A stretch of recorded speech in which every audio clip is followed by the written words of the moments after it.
chers amis, vous êtes à l'écoute de l'Évangile sans contour. Et pour la dernière fois, je vais vous parler de cette infestation sur laquelle nous avons parlé les deux réunions précédentes. Elle est importante. Je voudrais terminer par cela parce que c'est vraiment une telle réalité dans notre pays que nous avons besoin d'être encouragés, mais en même temps d'avoir les yeux ouverts pour ne pas dire «Ah, je ne savais pas». C'est vrai. Tout est là, devant nos yeux, mais en même temps, la parole est là pour nous donner toutes les forces nécessaires pour avancer chaque jour avec Jésus. Le psaume 50, versets 1, 7 et 15 nous dit Dieu, Dieu éternel, parle et convoque la terre, depuis le soleil levant jusqu'au soleil couchant. Écoute mon peuple, et je parlerai, je t'avertirai. Je suis Dieu, je suis ton Dieu. Invoque-moi au jour de la détresse, et je te délivrerai, et tu me glorifieras. Vous voyez, ces années, c'est vrai, ces quelques années auparavant, le monde a été impacté par le virus du Covid. Et nous avons vu que la vie normale même s'est arrêtée dans notre pays, dans nos campagnes, dans nos villes. Et pendant un temps, pourquoi ? Parce que pour faire place, je dirais, à une peur tenace d'être contaminé. Beaucoup de vies même ont été fauchées. Des familles éplorées et décimées, toutes les populations étaient touchées et souvent soumises à des mesures hors normes, dictées par des hommes non régénérés. On a obligé des vaccins, on a obligé, je dirais, d'avoir des laissez-passer. Il y a eu des ségrégations, il y a eu des familles qui ont été déchirées, il y a eu des gens qui sont morts dans la solitude, beaucoup de personnes âgées. Et on peut voir à travers cela bien que c'était un chaos vraiment organisé. Organisé, dirigé par le prince, encore une fois, de la puissance de l'air. Non pas par ceux qui donnaient les ordres, mais par ceux qui les manipulaient derrière. Et pour le véritable chrétien, cela nous parle encore. Parce que maintenant, nous avons l'Esprit de Dieu qui est en nous pour que nous soyons éclairés, que nos pensées soient renouvelées en permanence. Avant, eh bien, comme disait l'apôtre Paul, Éphésiens, chapitre 2, versets 1 et 2, autrefois, vous étiez spirituellement morts à cause de vos fautes et à cause de vos péchés. Vous vous conformiez alors à la manière de vivre de ce monde. Vous obéissiez au chef des puissances spirituelles de l'espace, de cet esprit qui agit maintenant dans tous ceux qui s'opposent à Dieu. Et voyez-vous, encore une fois, nous voyons là que Satan est appelé le prince de ce monde, parce que nous le laissons régner sur nous. Mais pas lorsque nous avons Christ dans notre cœur. C'est Christ qui règne. Et nous sommes au-dessus maintenant de ces puissances spirituelles. Satan est un dirigeant invisible et il possède le pouvoir de manifester le mal dans ce monde en influençant et en agissant sur les personnes pour les soumettre à sa volonté. Mais nous avons la possibilité et le pouvoir de nous défendre parce que Jésus règne, il a tout pouvoir, il nous a confié. Il a tout pouvoir sur toutes les autorités, des puissances démoniaques qui lui ont été soumises par Dieu, son Père. Alors il est tout à fait normal que les chrétiens apprennent à se défendre et pour cela il nous a donné la parole qui va sortir de notre bouche et cette parole c'est la parole de Dieu qui va jaillir et qui va nous donner cette autorité pour lier et pour les chasser au nom de Jésus-Christ selon la parole de Dieu. Vous savez, si vous êtes en train de manger, il y a des mouches qui arrivent, vous demandez d'où ils viennent, mais ils ont senti la viande, ils viennent pour essayer de se poser là où il y a de la nourriture. Et là d'un geste, vous allez les chasser. Et elles vont s'envoler. Dieu nous a donné le pouvoir de chasser ces esprits mauvais. Il est écrit, psaume 44, versets 5 et 6 et 8, « C'est toi, ô Dieu, qui es mon roi et qui nous fait triompher. » Alléluia. Par toi, nous chassons l'ennemi. Par ton nom, nous foulons aux pieds ceux qui s'élèvent contre nous. C'est toi qui nous fais remporter la victoire sur l'adversaire. C'est toi qui as couvert de honte ceux qui nous haïssaient. Alléluia. Voyez, même si Satan continue à agir par une véritable infestation et corruption, et qui contamine l'esprit des humains pour les soumettre à sa volonté, afin de les détruire et répandre le mal sur la terre, c'est cela. Alors, mais qu'est-ce que ça représente l'infestation et la corruption, voyez-vous, sur un corps humain? Eh bien, elle provoque toutes les maladies, tous les accidents, toutes les divisions, les malheurs, la drogue, l'alcoolisme, le dérèglement de toutes sortes. Le monde souffre à cause de Satan qui est l'auteur de tous ces malheurs terrestres. Et tout se joue dans le domaine spirituel, parce qu'il en est de même dans le domaine spirituel. On peut se laisser étouffer par les problèmes qui empêchent la vie de Dieu de se développer en nous. Et cela agit comme une infestation, une corruption de la pensée silencieuse et sournoise. Il agit sournoisement. On peut se laisser submerger par ce stress maintenu en permanence, en permanence. Il est provoqué du matin jusqu'au soir.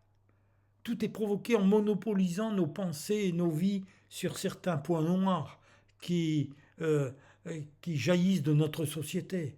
On peut laisser ces peurs fabriquées par ces flots d'attaques, je dirais, pour devenir des personnes qui vivent sous cette influence démoniaque et se tournent vers tous les secours humains.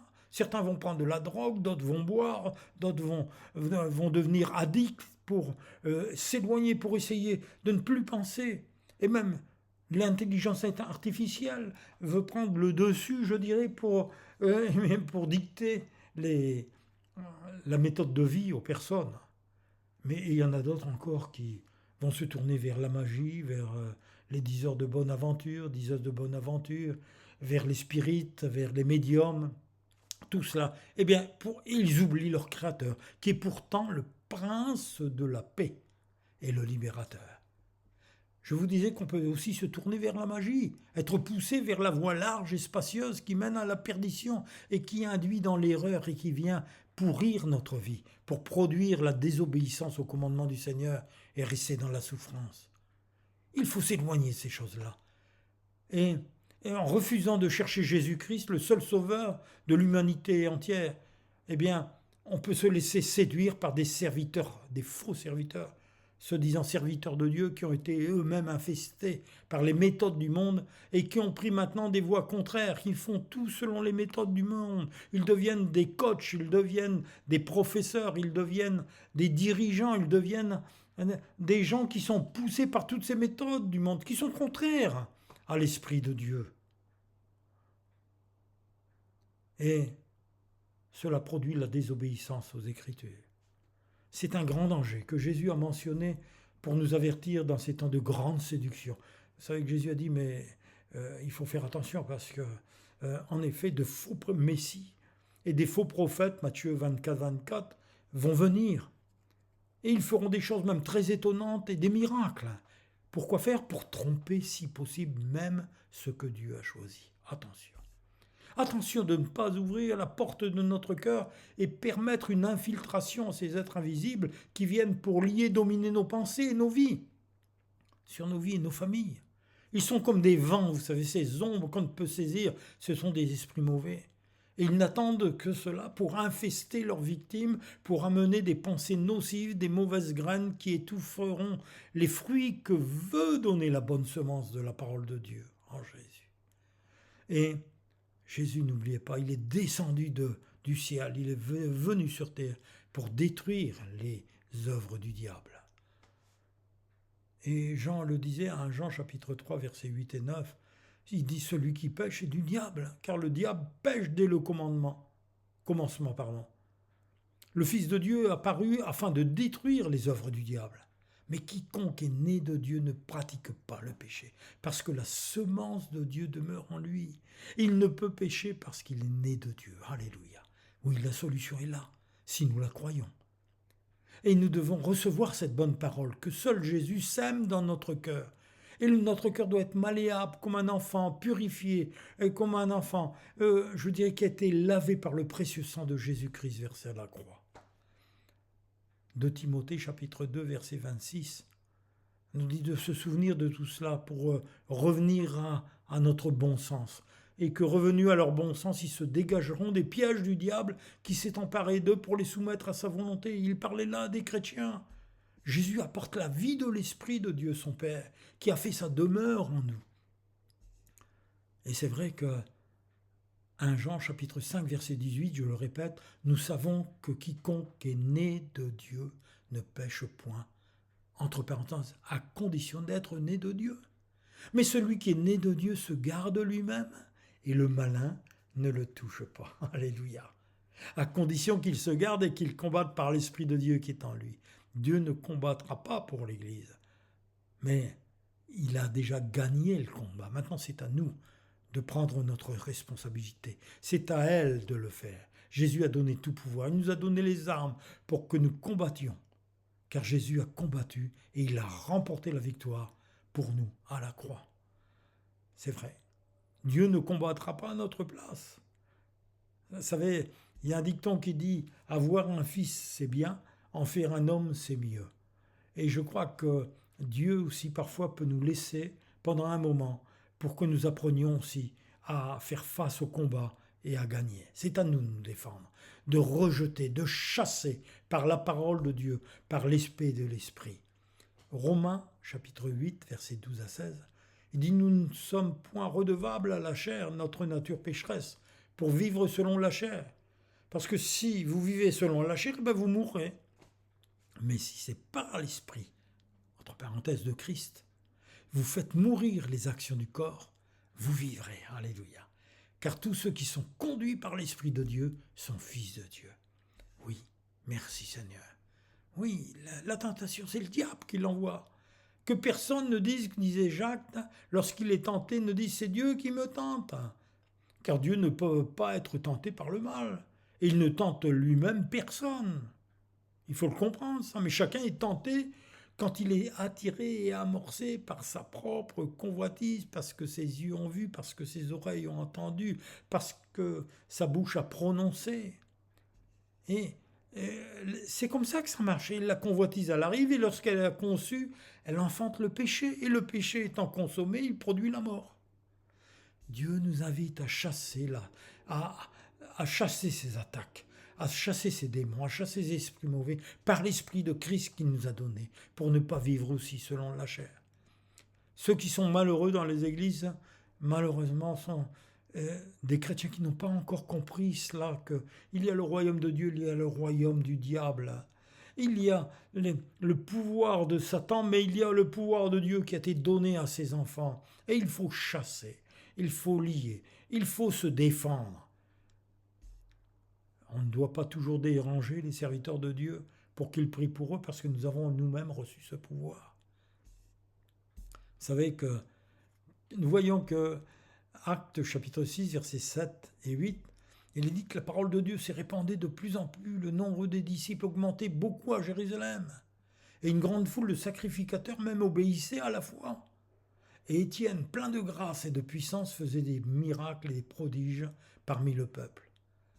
Rempli du Saint-Esprit, fixant les regards sur le ciel, eh bien, il vit la gloire de Dieu et Jésus debout à la droite de Dieu.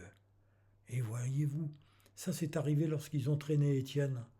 Et là, c'était l'Esprit de Dieu qui était en Étienne, qui je dirais, qui le protégeait à l'intérieur, qui protégeait ses pensées, puis en même temps, qui lui faisait voir que dans quelques instants, il allait être avec son Seigneur. Et moi, j'aime bien dans ce passage, quand ils ont commencé à lapider, et mais Étienne a vu, et a dit, je vois les cieux ouverts, et le Fils de l'homme debout à la droite de Dieu. Rendez compte, Jésus s'est levé. Il n'était plus assis à la droite de Dieu, mais il s'est levé. Et ils poussèrent alors de grands cris en se bouchant les oreilles, ils ne voulaient pas entendre. Et ils le précipitèrent tous ensemble sur lui, le traînèrent hors de la vie, ils le lapidèrent. Et voyez-vous, là, il y avait l'apôtre Paul, là, qui a vu tout cela, même qui a participé. Et là, c'était Saul de Tarse, c'était le vieux Paul, le vieux Saul, c'était pas encore l'apôtre Paul. Et pendant qu'il lapidait Étienne, eh bien, il a entendu même Étienne, il était, je suis sûr qu'il a dû être éberlué, qui priait, qui disait, Seigneur Jésus, reçois mon esprit. Puis s'étant mis à genoux, alors que les pierres tombaient sur lui, il s'écria d'une voix forte, Seigneur, ne leur impute pas ce péché. Et après ces paroles, il s'endormit. Alléluia. Voyez-vous, Paul est tout un livre, hein, toute une expérience. Nous voyons sa conversion.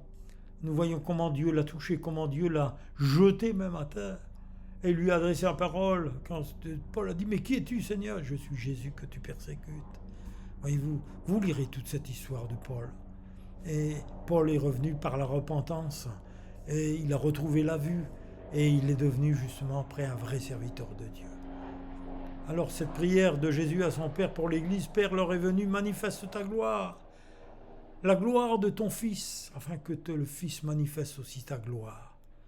C'est vrai, la vie éternelle consiste à te connaître, mon Père, toi le seul véritable Dieu, à te connaître aussi Jésus-Christ que tu as envoyé. J'ai manifesté ta gloire sur terre, j'ai achevé l'œuvre que tu m'as donné de faire. Maintenant, mon Père, accorde-moi en ta présence la gloire que j'avais auprès de toi.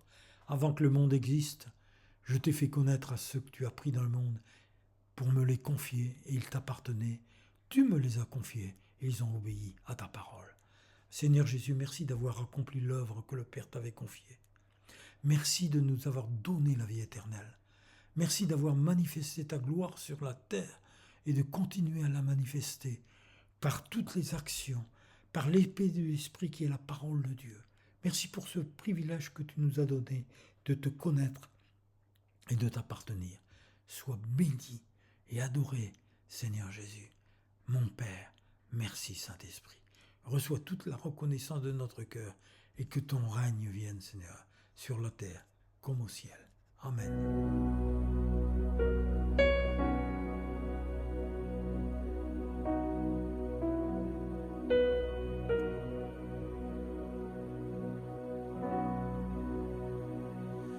Plus près de toi, tel est mon désir, mon roi. Toucher ton vêtement,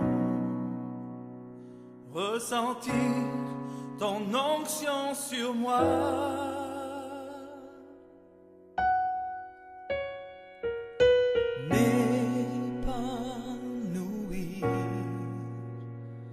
Dans tes bras, venir me blottir,